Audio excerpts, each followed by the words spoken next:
Okay, so yesterday we saw 2 3 programs, right? Like we saw reversing of a number. I hope you must have practiced it. If anybody has any doubt in this reversing of a number, you can ask me. Then also we saw the different loops, right? And printing of odd even numbers, right? And printing of numbers from 1 to 100, like that. A few programs we saw. Today also we'll be seeing some examples, okay, which we'll be doing with the help of loops. So let's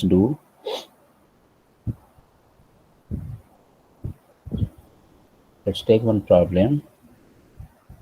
What we'll do, yeah. So to check, write a program to check whether entered number is Armstrong number or not. Armstrong number or not. Okay. So user will enter any number, and Armstrong number is from 100 to 999. Okay, only 3-digit number I'm talking about. 3-digit number. So user will enter any number from this range, okay, and then we have to tell whether the number entered is Armstrong number or not. So first of all, we should know what Armstrong number mean. Okay, so Armstrong number is nothing but let's take one example, 153. Okay, 153. So if a number is there and we can separate all the numbers and we can cube them, and we will going to sum each and every cube, and then if we will get the same number back, then that kind of number is called as Armstrong number. So for example, if I separate it out and I cube each and every number, so for example 1 cube, 5 cube, 3 cube equal to, so this will be 1, this will be 225, 125, sorry, and this will be 27.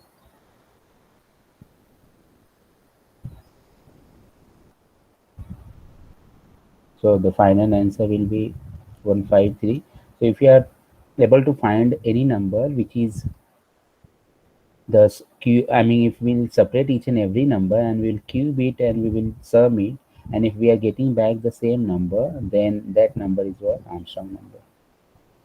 So we'll have to write a program for this one.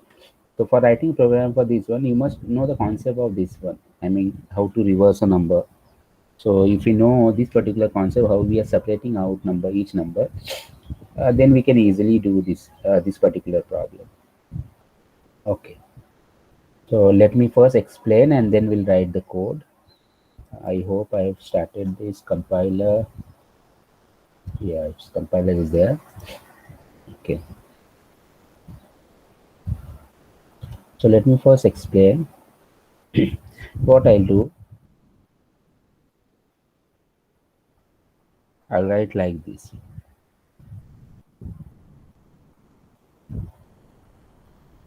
So first I'll take a variable, let's say n, which will in which we'll be inserting the value, like the number, for example 153. Okay, this number will be storing inside this, and then we'll require this remainder variable, and we will also require one variable where we will going to do the sum, right? So each and every digit we will going to separate it, we will cube it, and then we will sum it. So let's take one sum variable and initialize by 0. This is important.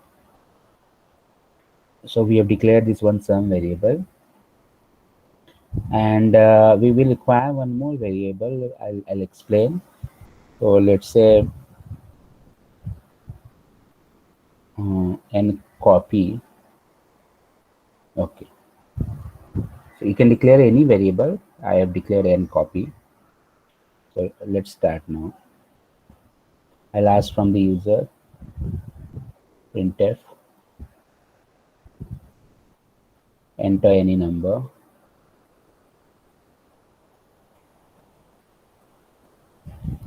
scanf.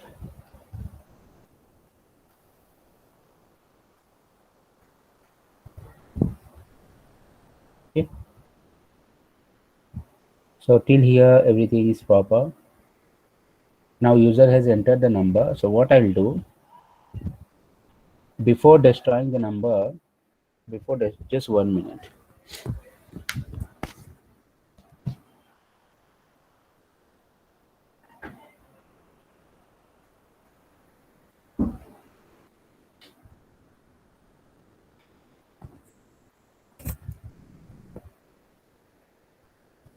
Okay, so before see what I want to do, I want to separate each and every number. You know that during separation of each and every number, right?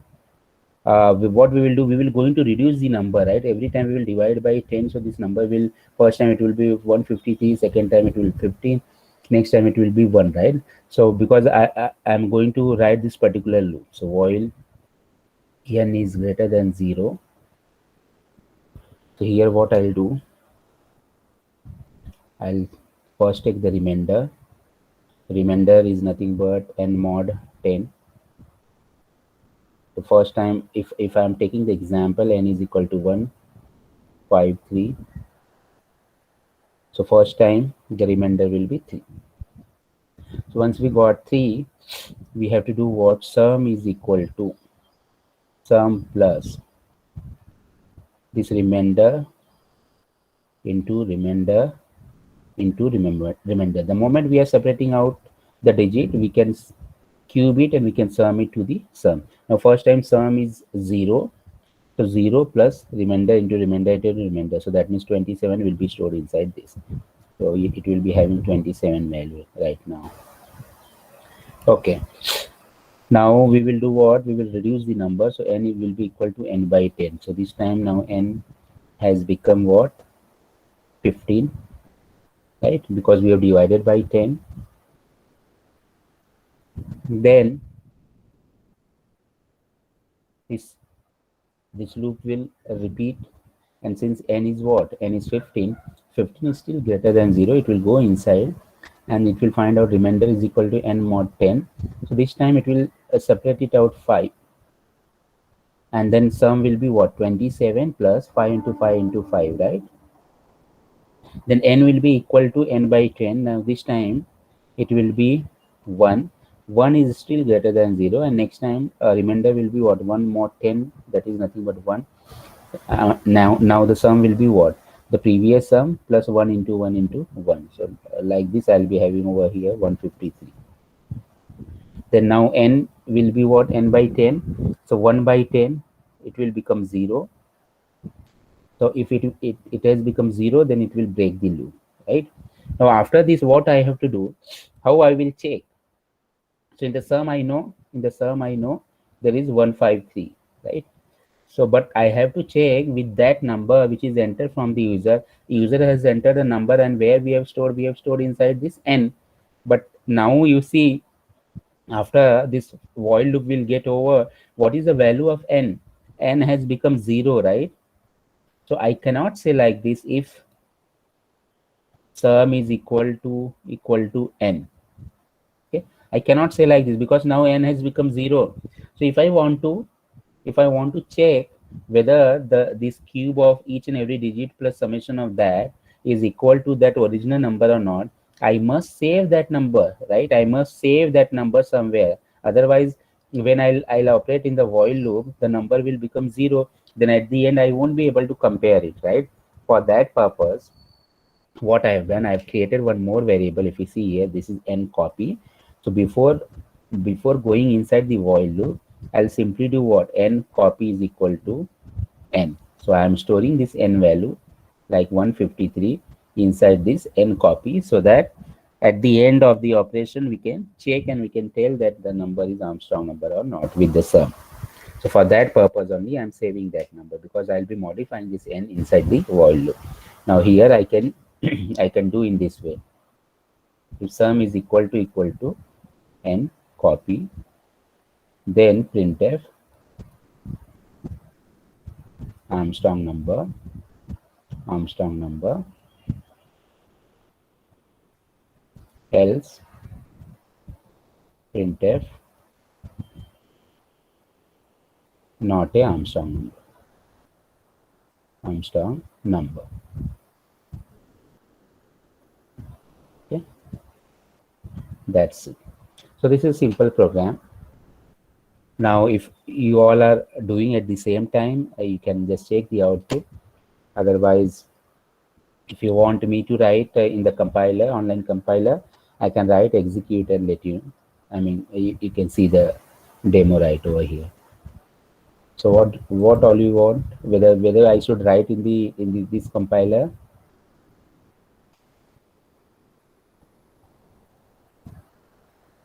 or whether all of you have understood and will be able to do.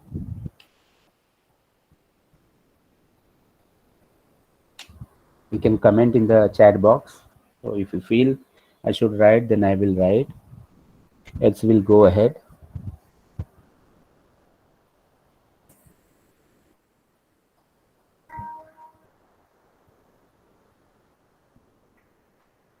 Okay, Aradhana Gauri saying, okay, so let's do it. Let's do it.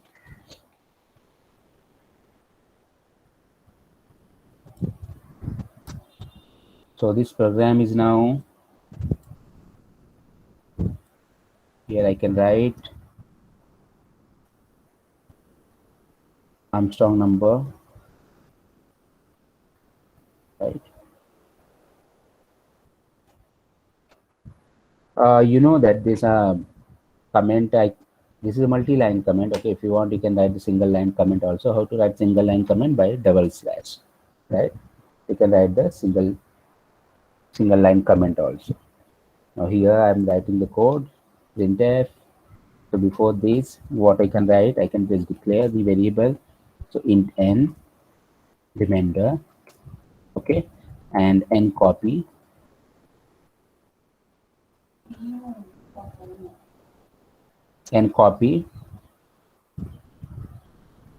and one more variable I'll require, that is sum.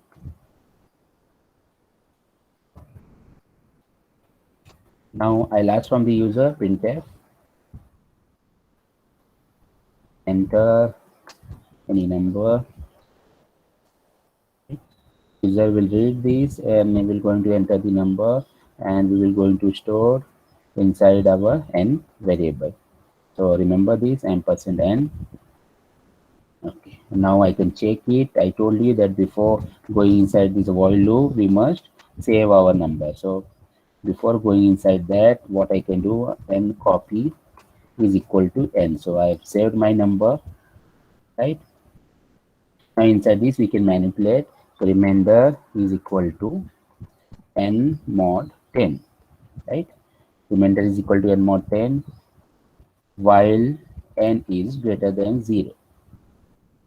If I take n as what, 153, right? So here 153 is greater than 153 is what, greater than 0. Yes, it will go inside the loop. In the remainder, first time I'll get what? First time I'll get 153 mod 10. So this is nothing but 3. The moment I got this, I have to do sum is equal to sum plus remainder into remainder into remainder, right? So I got the cube of that 3 and I've stored inside the sum, and then I can do n is equal to n divided by 10, right? And after this, just 1 minute.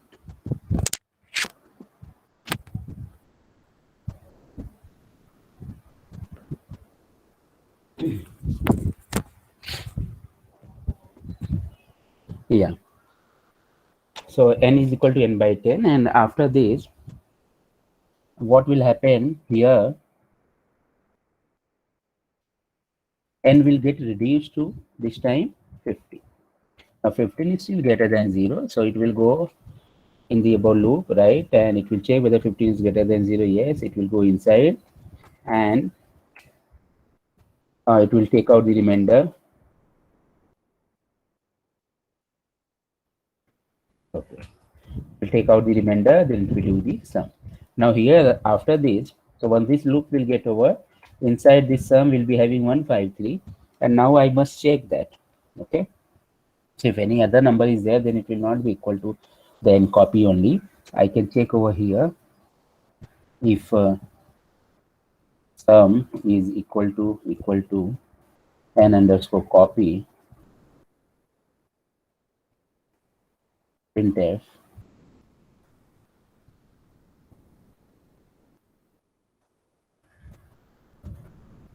strong number.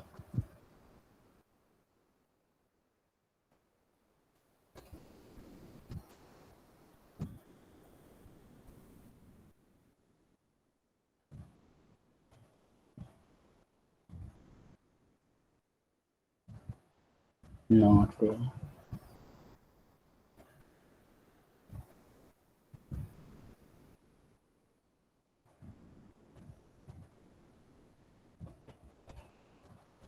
So this is the program. Let me run this. Enter any number. 153.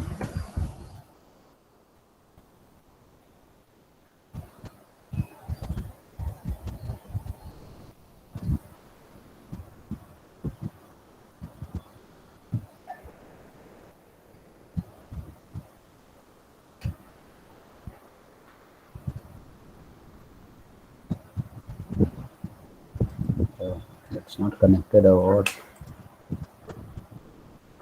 153.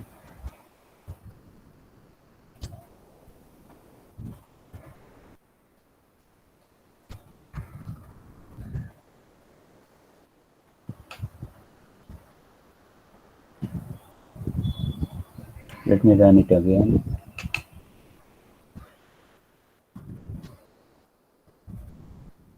Armstrong number. Yeah, now it came. So 153 Armstrong number. Again, one more time. Let me run. 254. Not an Armstrong number, right? So in this way, you can check it. You can run and you can put any number, and then it will separate it out, and it will do the sum, cube, and then sum. And if that number, which is the sum number, if that number is same as the original number, then you can tell this is an Armstrong number. So I hope this program is clear to all of you.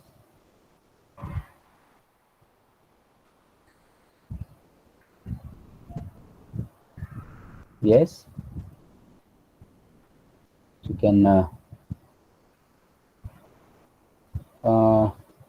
Yeah, I think I must copy the code also, so that in place of taking the screenshot, if you're taking, you can just simply will have the code also along with you.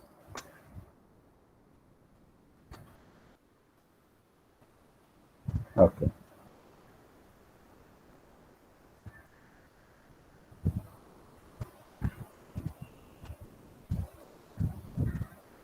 Now the next program, let's see.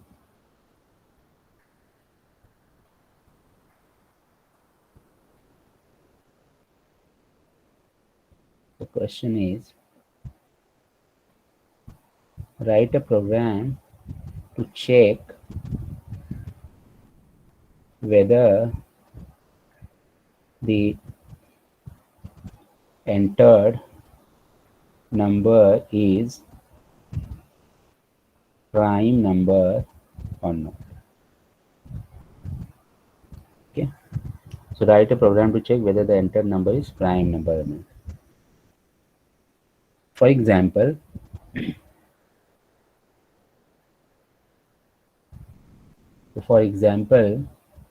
if user will enter, let's say, so first of all, what do you mean by prime number? A prime number is a number which is divisible by itself or 1. Okay, which is divisible by itself or 1. For example, 7. So 7 is a prime number. If you do the factorization, it will be 1 into 7. So this 7 is divisible by either 1 or 7. And Between that, it's not divisible by any other number, right? So this is about a prime number. 7 is what? A prime number. Okay.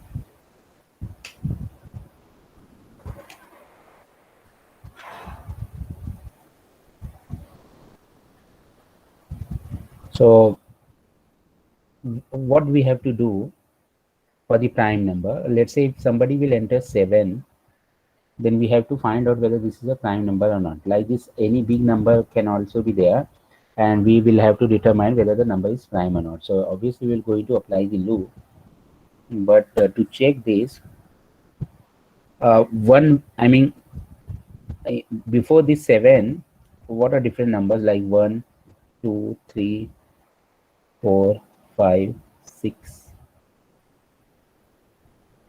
6, 7.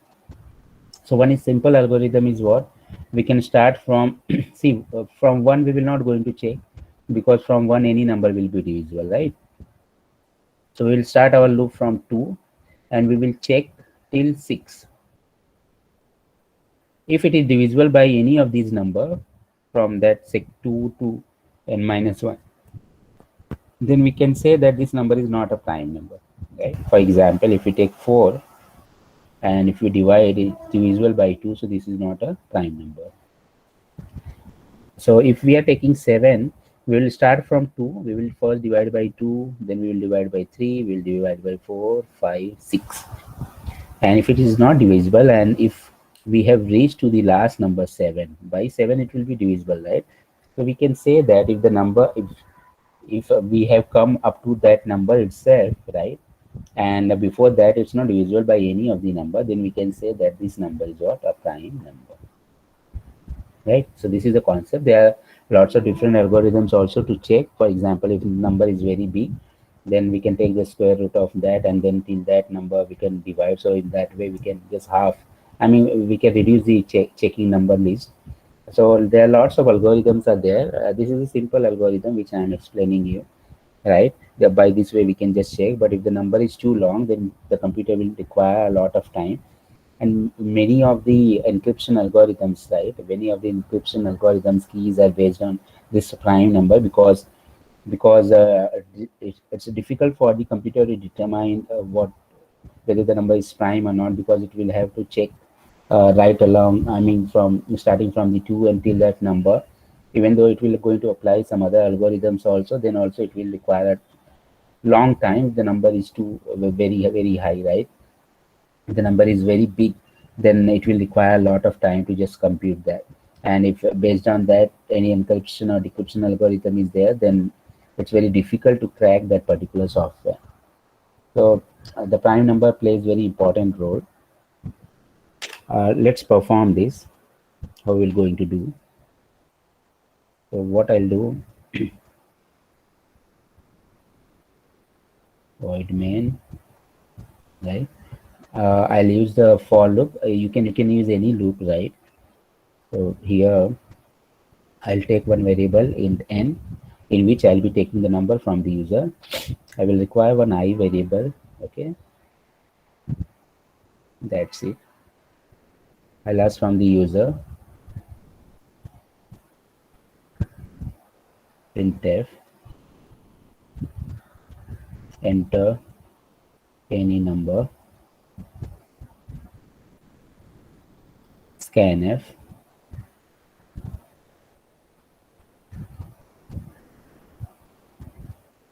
ampersand n. Okay.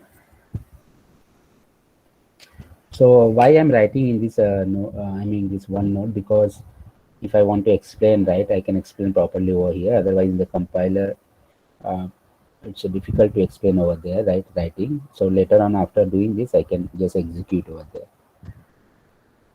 So enter any number, and we have stored that number inside n. Now I can apply the loop. So what I'll do, for I equal to 2, okay, I less than n.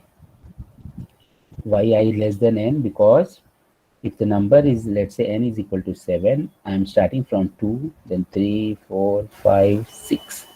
Okay, I'll be dividing by these numbers. So obviously by 1 and 7 it will be divisible. So I'll check between all these numbers. So that's why I'm saying I is less than n. Till I is less than n, I plus plus. If n mod I is equal to 0. So if n mod I is equal to 0, right?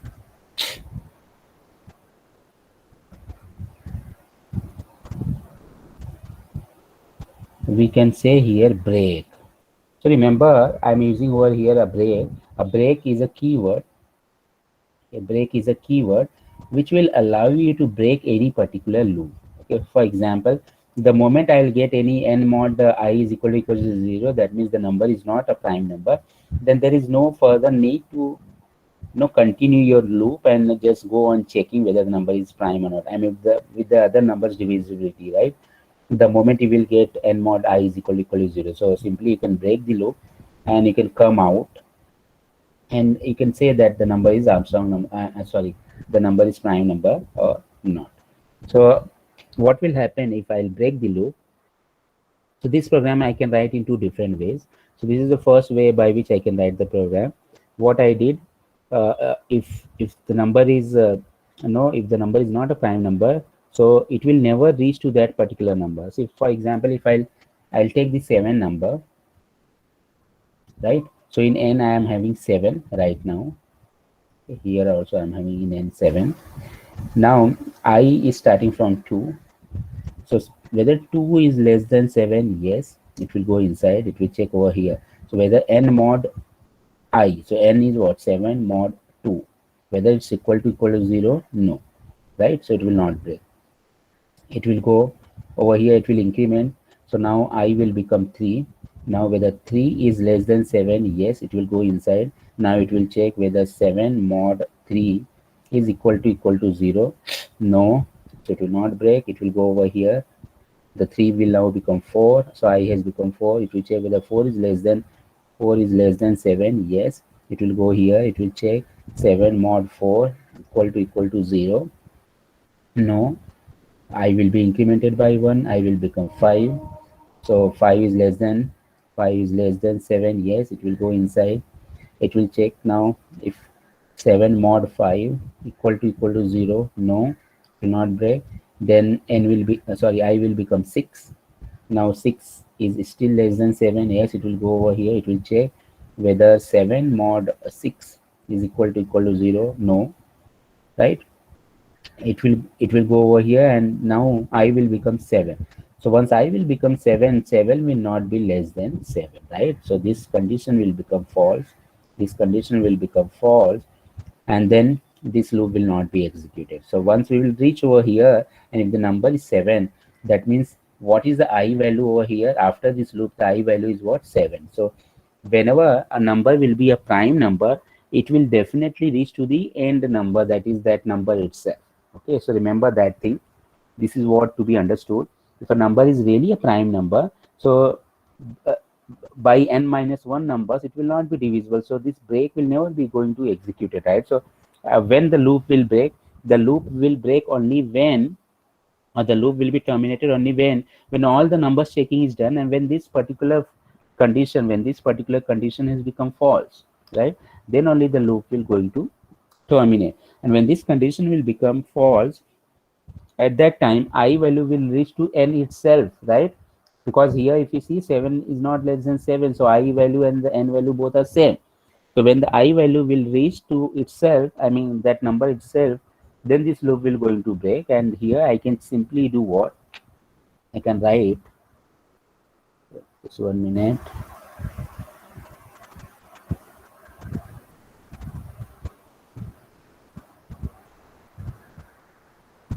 Here I can write if I is equal to n. That means if I has reached to n, then we can say printf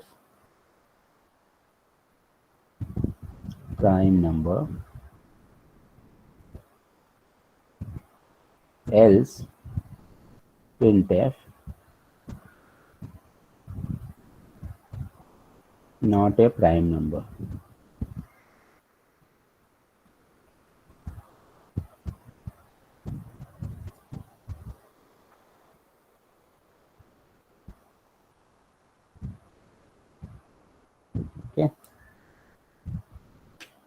So this is a program. I hope you all have understood. Everything is based on this for loop only, right? And why I'm using this break statement, because if the number is divisible by any of the number till n minus 1, the moment I got the divisibility, straight away I'll just break the loop, because there is no further point to continue. And then at the end I can just, so here I will not be equal to n, and I can say that the number is not a prime number. But only case when the number is prime number, then I will become n, and then when I will become n, then at the end, after checking, right, I can say that the number is what, a prime number. So whether all of you understood this?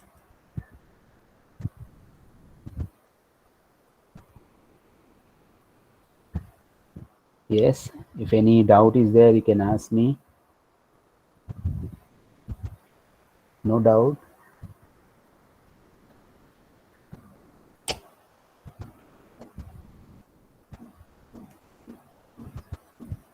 So let's do this.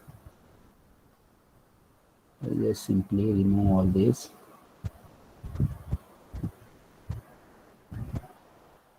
Okay. I'll be requiring n, then I.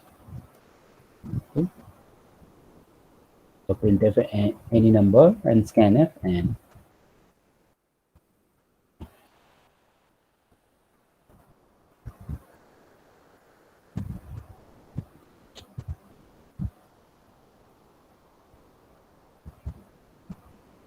Now I'll write for loop.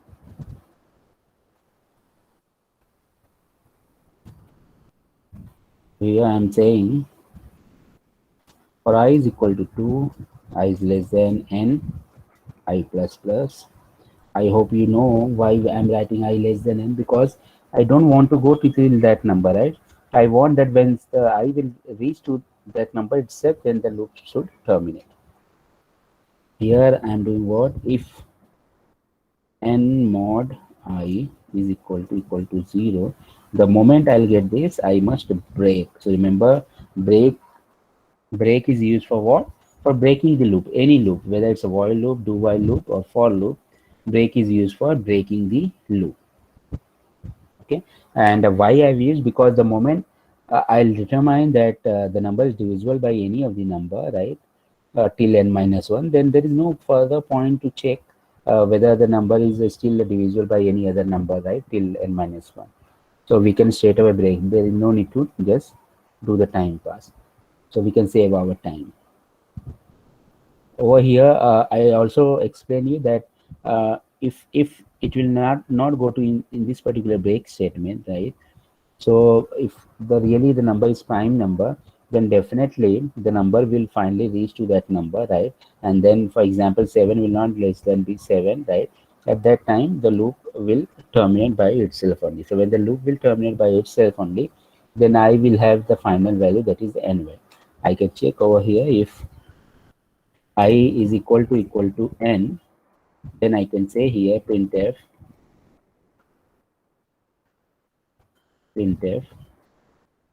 prime number, right?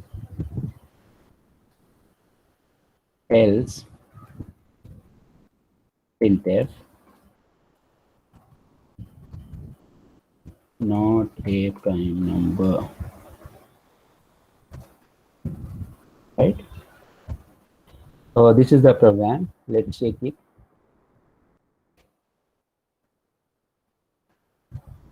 For example, if I enter 5, it's telling me prime number. Let's run it again. Let's enter 6. Oh, it has not taken. One more time.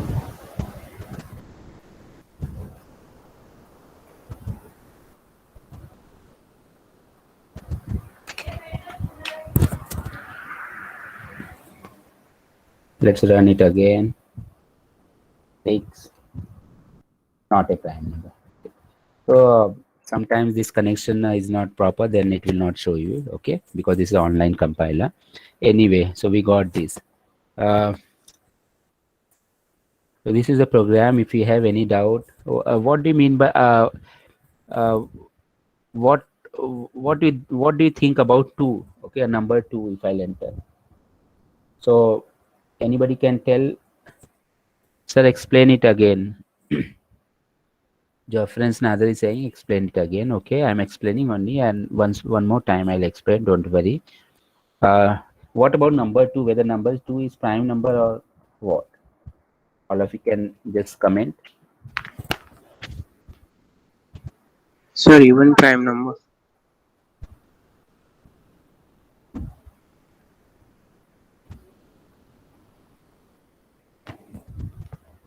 Yes. Yeah. Sukrupti is saying prime number. Very good. What about number one?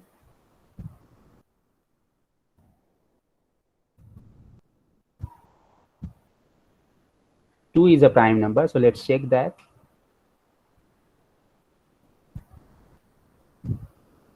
Two prime number. Okay. Two is a prime number.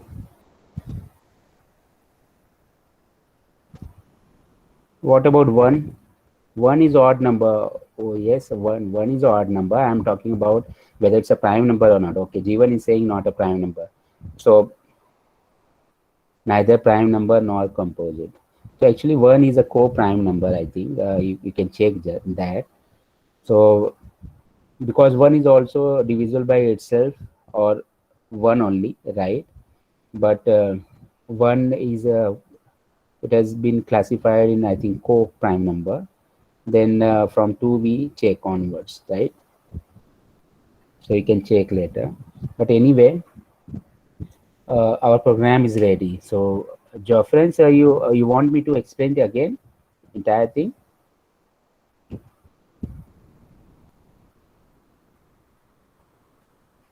Sir, is it possible to put print statement inside the for loop? Yes, yes, it's possible.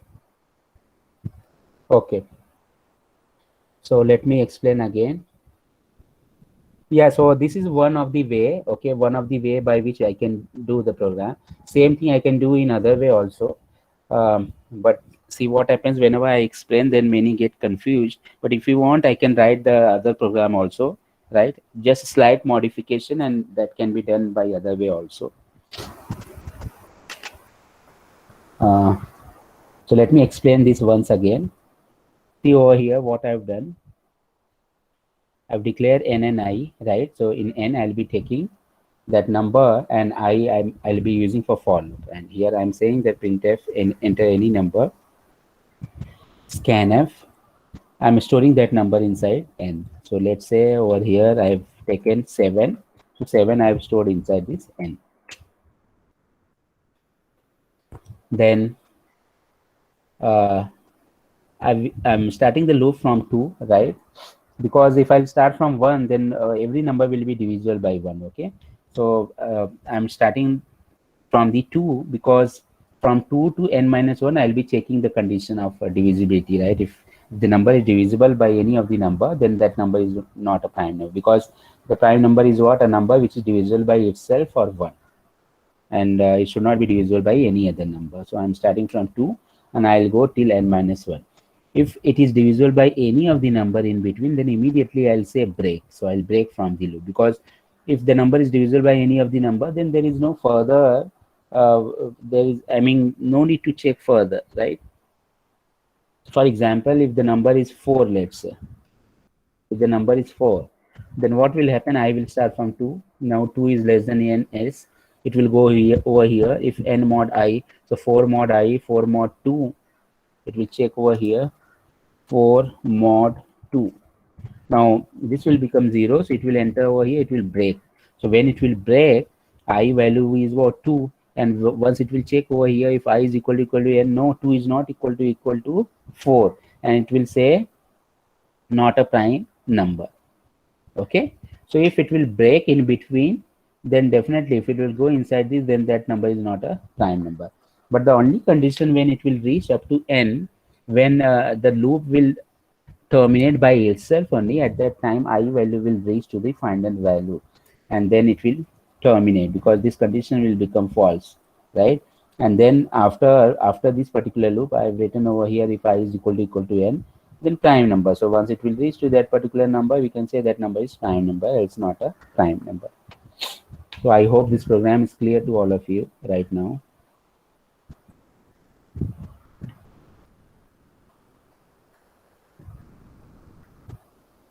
Okay. So let's see some other programs. So like this, there are lots of programs are there. I will be solving few of them. Now so after today's lecture, we'll be meeting in the, I think in the next week, we'll be having 3 lectures and then your exams will be there. So anyway, by then I will be able to solve a lot of questions. And one more concept is remaining, that is the switch case, right? So that also I have to explain.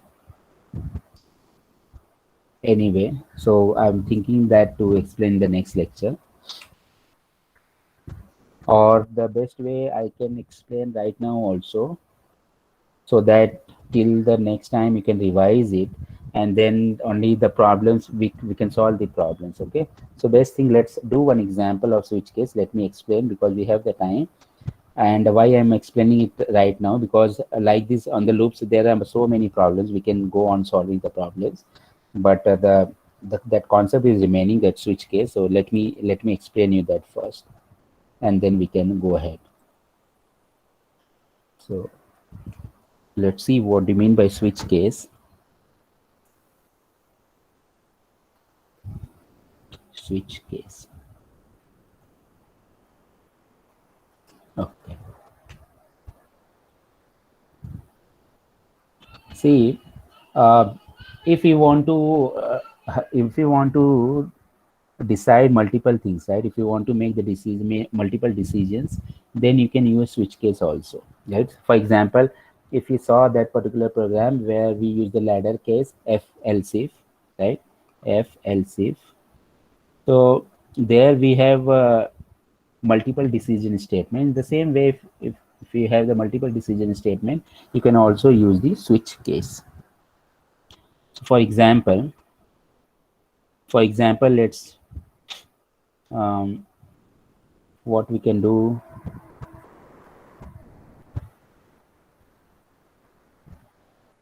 Yeah. So let's suppose we want to do arithmetic operation. Let's say arithmetic operation.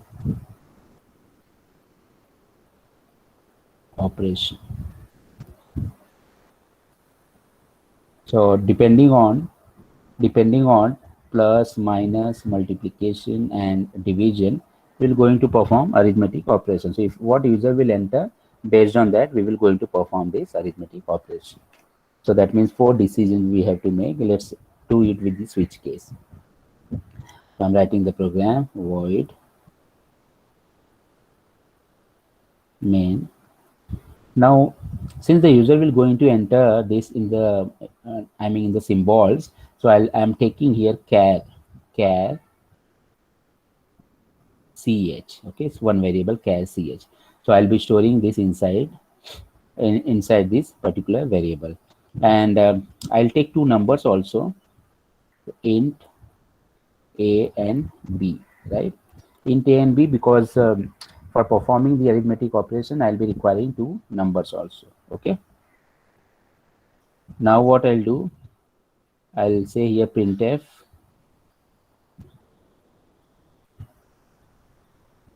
enter the operation. Enter the operation. So user will enter plus, minus. Okay. I can say what is scanf %c. For character, I'll have to use %c and %ch. Right. So if the user will enter plus, I'll store inside this ch. If the user will enter minus, I will store inside the minus, I mean the ch as minus. Now I don't know what user has entered. So what I'll do, I'll switch. So I'll write the switch like this, switch ch. Based on this, I'll going to switch on different option. Okay. So the case 1, So the case plus I'll be having, right? So if the user has entered this plus symbol, I'll do what? First of all, I'll ask the user to enter the two numbers. So printf enter two numbers. User will read this and they will going to enter the two numbers, person D ampersand A ampersand B, right? And then I'll say here printf sum is equal to person D A plus B. So I'm doing the sum directly over here. I'm displaying also, right? So for plus operator, I've written this code. Similarly, if the user has entered a minus,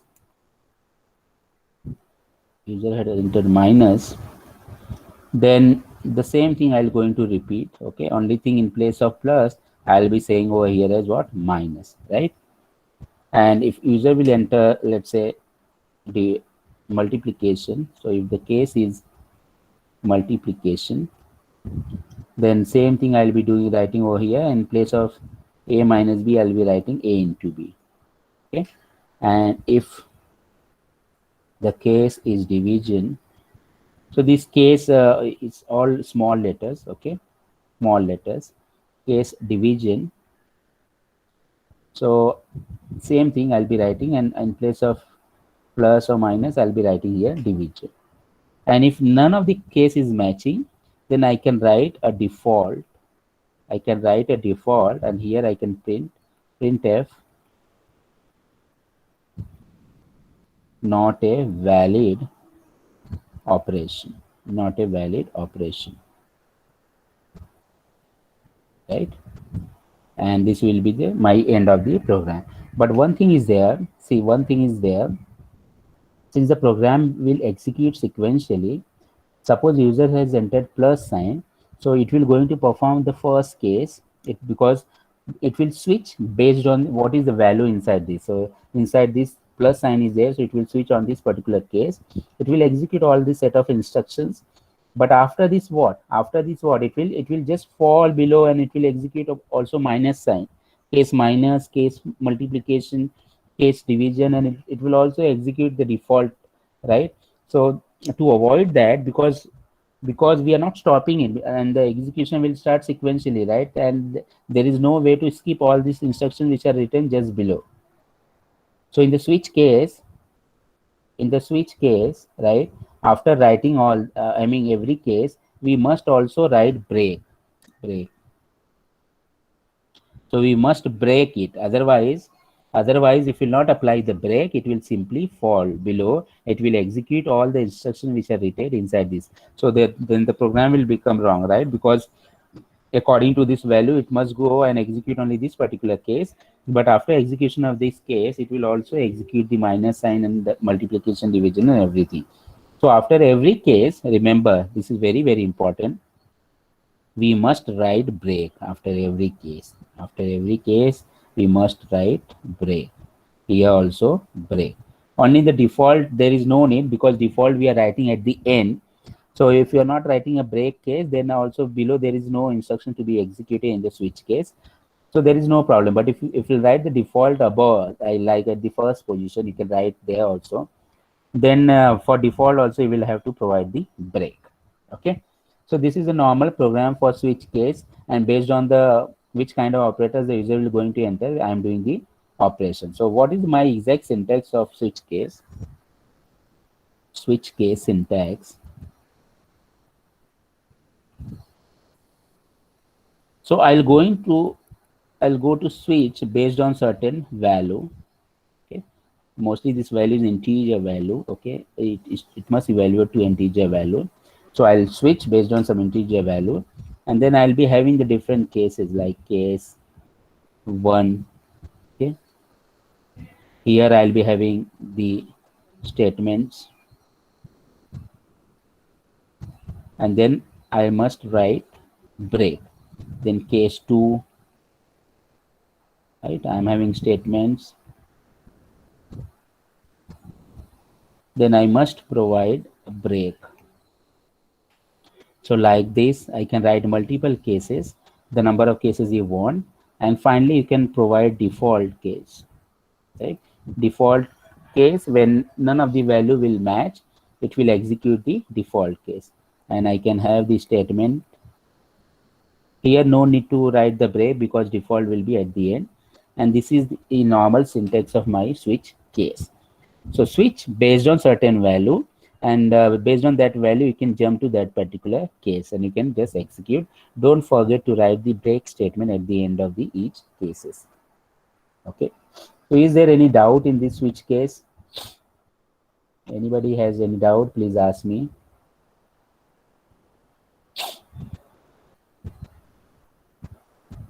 Switch case. Okay, so let me write that program, one simple program first to demonstrate just, and then we can also write that particular program, operation wala program. Just remove this. Okay.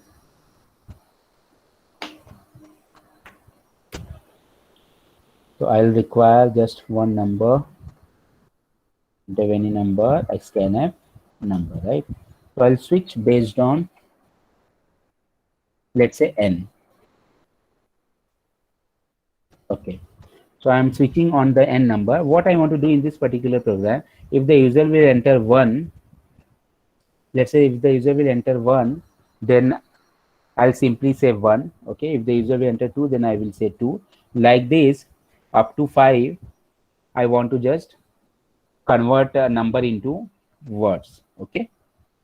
So for example, case 1, user has entered 1, then I'll printf,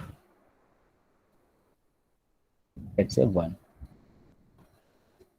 And after printing this, I must write what? Break. If will not write break, then it will also execute the other statement. Okay, so let me demonstrate in that way first. Okay, I'll not write the break and we'll see what will happen. Case 2.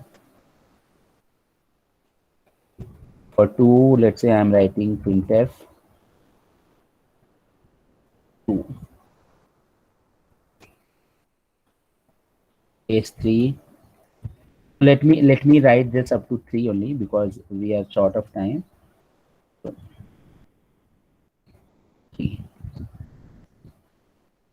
And the default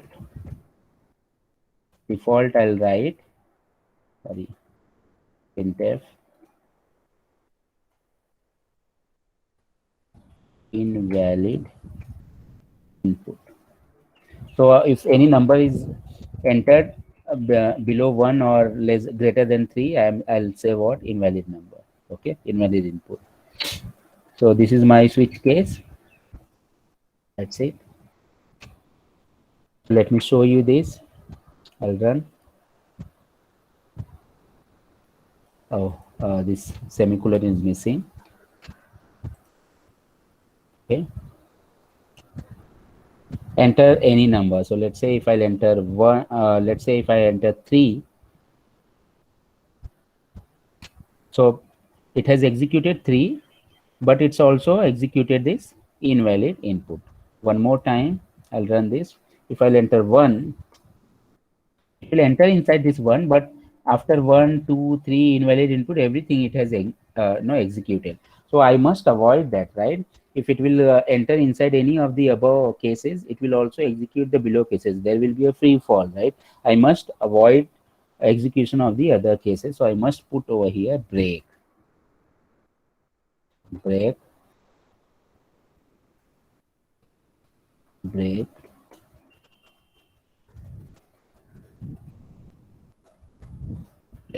Okay. Now let's execute.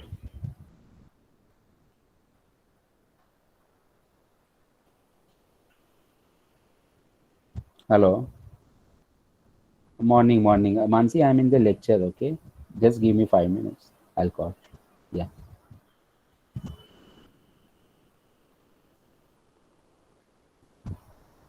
Okay. Then let's say now if I'll enter 1, so now if you see the output is only one, right? So there is no free fall, right? I mean, it's not execute, it will not going to execute case 2 and case 3, right? Because we have stopped it. One more time, if we run, let's say if I'll enter 2, it will go to the second case. So I'm seeing what? 2.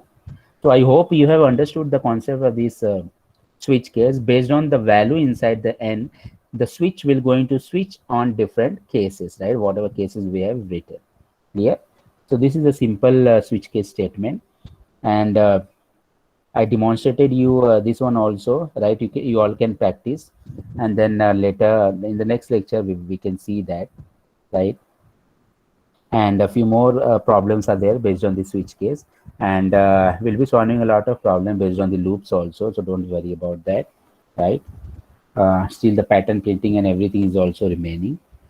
So but the concept till the second UT I've covered almost all the concept. I have covered only one or two things which are left, that also will cover. Okay, so if you have any doubt you can ask me.